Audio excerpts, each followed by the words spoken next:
9 de la mañana, 3 minutos. Hoy es noticia en nuestro país que va a subir la harina, ¿no? Y que esto se va a ver repercutido también en el precio entonces de los panificados. ¿Cuáles son las consecuencias que ya están generando a nivel internacional, pero también a nivel local en la economía, las consecuencias de la guerra entre Rusia y Ucrania? Vamos a hablar con el economista Nicolás Ichevsky, gerente de la consultora CPA Ferrer, quienes presentaron un informe al respecto días anteriores. Bienvenido, Nicolás. Buenos días, Magdalena y Lorena. Gracias por la invitación. Bueno, he sabido que hay consecuencias a nivel internacional que están pegando de forma indirecta, como tiene que ver el precio del crudo, bueno, como esto, por ejemplo, de los precios de materias primas, como puede ser la harina, pero también hay consecuencias directas, que es el vínculo directo comercial que Uruguay tiene tanto con Rusia como Ucrania.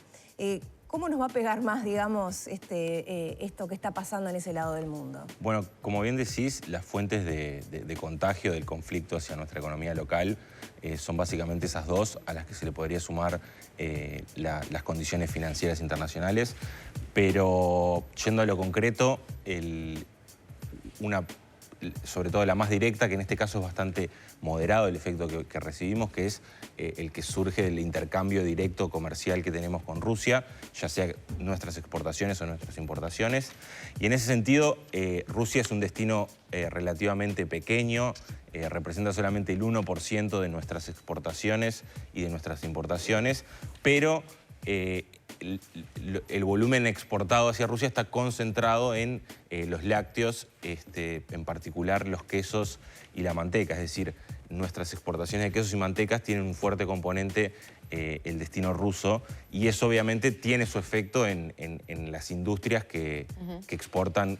Lo veíamos el otro día con el reclamo de los trabajadores de Calcar. Exactamente. Al presidente, si no me equivoco, es el 40% de los productos que elabora Calcar que tienen destino Rusia. Y ahí hay una empresa en particular que tiene muchísimos trabajadores que se podría ver afectada. ¿En qué o de qué manera puede llegar o empezar a repercutir?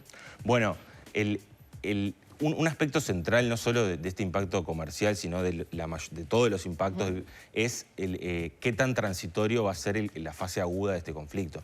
Nosotros creemos que por las características del conflicto y lo que está teniendo lugar a cabo, por un lado, obviamente, la crisis humanitaria en Ucrania, pero también Rusia, en base a las sanciones que recibió, la economía rusa se ha visto muy afectada, con una devaluación muy grande, con la población no pudiendo sacar dinero de los cajeros. Eso, en definitiva, genera un incentivo a que las partes lleguen a algún tipo de acuerdo consensuado que modere por lo menos esta etapa aguda del conflicto. No van a desaparecer de un día para el otro las tensiones, pero sí va a moderar esto.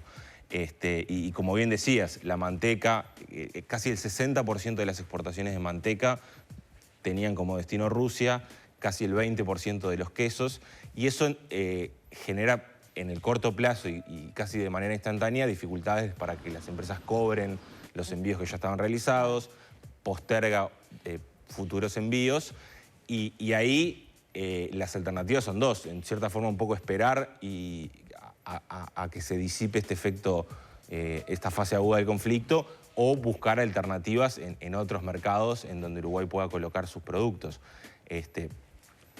La otra gran consecuencia que vamos a ver, y como decían ustedes con el precio de la harina, que vamos a ver en el día a día y bastante próximo en el tiempo, es lo que suceda con los precios de los commodities a nivel internacional.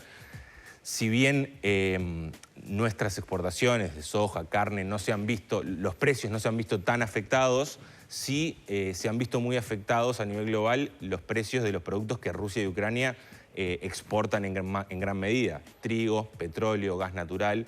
Y eso obviamente sí tiene efectos en la economía doméstica, porque al encarecerse el precio internacional del trigo, si bien nosotros solamente exportamos unos 100 millones de dólares, en la economía doméstica obviamente eso tiene un impacto en los precios. Claro. Lo mismo el petróleo, ¿no?, con el combustible. ¿Qué pasa en una guerra que hace que suban los precios? Bueno, el impacto principalmente es en base a que, por un lado, con los commodities energéticos, por ejemplo, Estados Unidos está intentando dejar de importar petróleo ruso, y eso obviamente genera una escasez de petróleo. Lo mismo con el trigo, por ejemplo, porque percibe que la producción de trigo, en donde Rusia y Ucrania tienen un gran peso, va a disminuir en el corto, en el mediano y largo plazo, porque se va a ver afectada la producción por la cosecha, por el conflicto, y eso impulsa rápidamente los precios al alza. Hay especulación. Otros productores dicen, bueno, lo subo porque como hay menos... Claro, más que especulación es un descalce entre la oferta y la demanda de trigo, que es un producto que se consume diariamente en todo el mundo, ¿no? Ahora, eso es lo que más va a afectar, el precio de los commodities para nuestra economía, más allá de las exportaciones que no se van a poder colocar como venía haciendo habitualmente con Rusia, en menor medida, porque es el 0,01, si no me equivoco, con Ucrania, no va a repercutir tanto en la economía doméstica. Exactamente. En el canal comercial, como comentábamos, si bien es relevante para algunos sectores, el de los lácteos, a nivel agregado son muy pocas, es menos del 1% de las exportaciones que se ven afectadas. Del lado de las importaciones, nosotros importamos sobre todo fertilizantes de Rusia. Eso tiene sí cierta consecuencia en la ecuación de costos de las empresas, porque, sobre todo en el agro, porque se encarecen los fertilizantes que utilizan para producir.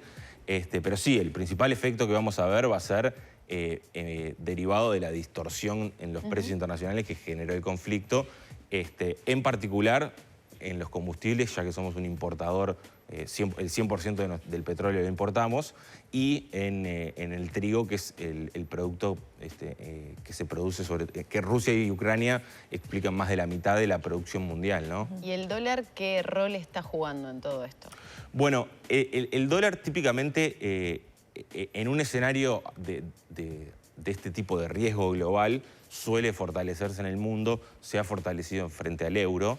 Lo que ha matizado mucho el impacto a nivel en Uruguay y en los países emergentes es el hecho de que las consecuencias del conflicto han generado un fuerte incremento en los precios de los commodities, y eso en definitiva es bueno para los países que exportan commodities, y es lo que ha, creo yo, matizado o sea, ha dejado de caer, que venía con una trayectoria bastante a la baja, pero ha dejado de caer y no ha subido demasiado justamente por este escenario que en términos históricos los precios de exportación de Uruguay son muy buenos, ¿no? Entonces eso matiza mucho el impacto en el tipo de cambio. Entonces, en la ecuación de todo esto que venimos hablando, ¿qué se puede esperar para Uruguay para las próximas semanas?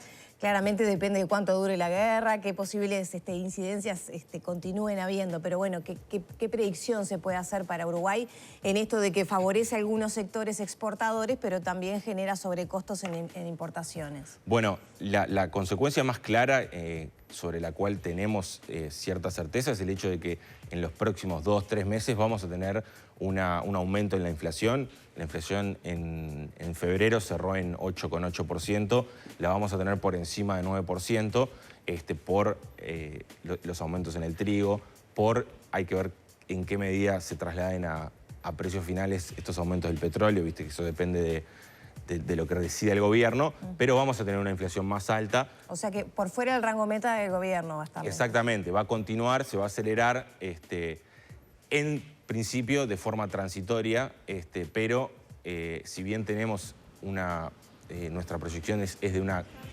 moderación en el segundo semestre, va a cerrar 2022 por encima de las proyecciones de gobierno, en torno al 8%. O sea, esa es la principal consecuencia. Y en ese sentido hay una pérdida nuevamente del poder adquisitivo de los uruguayos.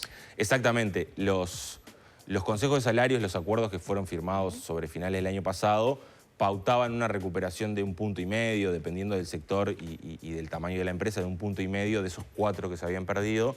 Lo que sucederá en base a nuestro análisis es que esa recuperación se va a efectivizar una vez que se apliquen los correctivos por inflación pasada. Es decir, en los 2 años del convenio, o sea, entre julio 2021 y julio 2023, había una mejora progresiva del salario real, pero como la inflación va a ser más alta de lo previsto, esa mejora va a tener lugar en julio de 2023 cuando se aplique el correctivo por inflación. Ese creo que es el escenario base hoy en día. Recién en 2023 podemos decir que tenemos una recuperación para estar prácticamente en los mismos niveles prepandemia, por ejemplo. No, lo que planteaban los últimos acuerdos que abarcaban a la mayoría de los trabajadores del sector privado era que de los 4 puntos porcentuales que se habían perdido, se iban a recuperar 1,6 en los primeros 2 años, es decir, hasta julio de 2023. El resto iba a ser entre julio de 2023 y el 2025. Lo que comentaba es que esa recuperación de 1,5 puntos, en vez de ser progresiva a lo largo de estos 2 años, se va a efectivizar sobre todo más hacia final del acuerdo, en julio de 2023, cuando se ajuste por inflación pasada los acuerdos. Ese es un poco el escenario para el salario real. Bien, bueno, esperan tiempos complicados entonces, a nivel internacional, pero que también va a tener sus repercusiones a nivel local. Exactamente. Esperemos que sea bastante más transitorio de lo previsto, pero por algunos meses vamos a tener sí efectos en nuestra economía. Nicolás, muchas gracias por estos minutos. No, gracias a ustedes. Muy amable. Nos diste ahí una clase entonces de los posibles impactos que tendrá la guerra entre Rusia y Ucrania en la actualidad y en las próximas semanas aquí en nuestro país. Cerramos por aquí entonces la charla con el economista Nicolás Sichevsky, gerente de la consultora CPA Ferrer. Ya son las 9 de la mañana, 14 minutos.